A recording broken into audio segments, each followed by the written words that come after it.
Si ces drôles de petites boules sont censées appâter les carpes, ce matin, c'était plutôt les pêcheurs qui étaient ferrés.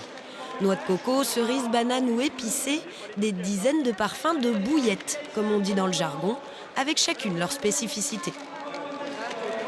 La boulette, c'est un accessoire indispensable. Ah oui, vital.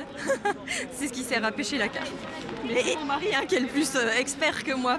Moi j'aime bien, je choisis les parfums et puis lui il pêche avec. Sensible, oui. Et puis après, suivant d'autres pêcheurs, s'ils pêchent beaucoup avec un parfum, nous on préfère des fois pêcher avec un autre parce qu'elle devient méfiante sur certains parfums. Oh, c'est intelligent quand même un poisson.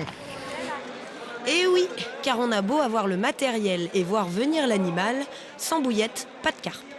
On a des gammes assez simples avec des mix, un mix de farine végétale, donc du maïs, du soja, un arôme incolorant, donc ça c'est ce qui se fait de plus simple.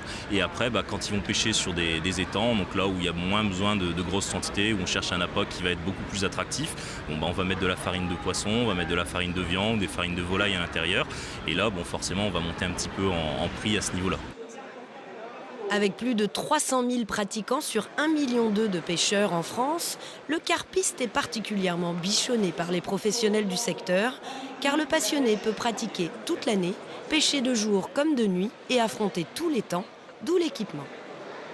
Capturer un poisson, ça reste quelque chose pour les passionnés que nous sommes, c'est quelque chose d'assez enivrant.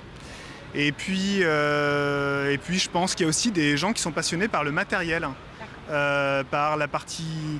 tant par la technologie, parce qu'on utilise beaucoup de technologie, que par le côté innovant.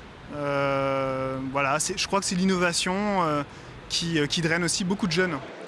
Et pour les plus jeunes encore, il y a Fred, seul organisateur de stages de pêche à la carpe pour adolescents. Il transmet sa passion et ses techniques à chaque vacances scolaires dans notre région pour que la relève soit assurée.